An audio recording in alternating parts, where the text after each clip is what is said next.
This video is going to introduce the price to sales ratio.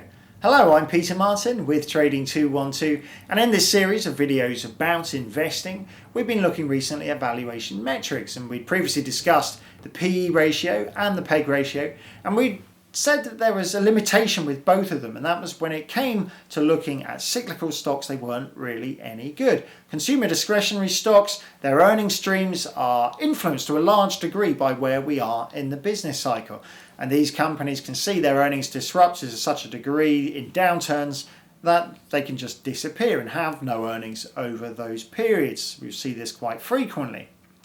Now, if you're using earnings as a core part of your calculation, as you do with the PE ratio and the PEG ratio, that's a bit of a problem. So what can you do to get around it? Well, one thing you can try and do is to come up with some kind of average that encompasses the whole of the business cycle and feed that through into your calculation for the earnings part of PE and the PEG ratio.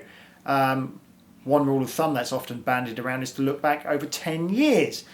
There's a bit of a problem with that. If we look at the current cycle, and we go back 10 years from where we are now, we end up at late 2008, and therefore we've excluded a large part of the downturn, and we don't really get a representative look at the whole cycle. And on top of that, it's actually just got a lot of legwork to go back and try and do this calculation to try and come up with a number that represents the whole cycle. It's probably easier just to look to a different type of valuation that excludes earnings and therefore is more robust when it comes to looking at cyclical stocks. And this brings us to the price to sales ratio. Because the price to sales ratio doesn't use earnings at all, is therefore a bit more useful in this area.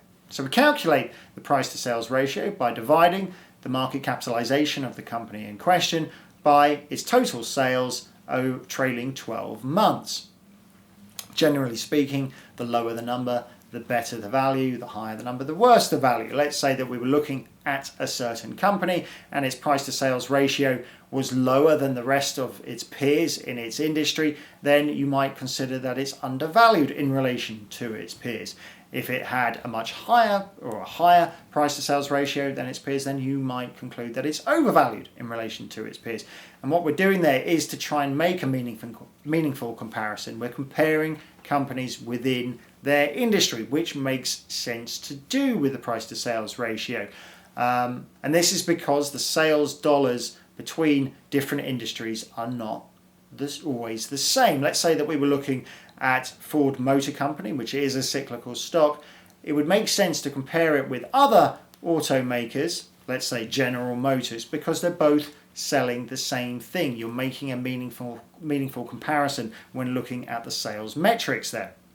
However, it wouldn't make sense to compare Ford with, let's say, Merck. Merck is in the pharmaceutical sector, and the sales dollars are not comparable. We would expect a higher return per unit sales in the pharmaceutical sector than we would in the automobile sector. So that if you were looking to the price to sales ratio of Ford and comparing it to Merck and concluding that Ford is better value, that wouldn't be a meaningful comparison. That's a quick introduction to the price to sales ratio. I hope you enjoyed the video. If you did, please hit the thumbs up button and give us a like. Or if you've got any feedback, why not send us a message in the comments section. We do read through every comment we receive.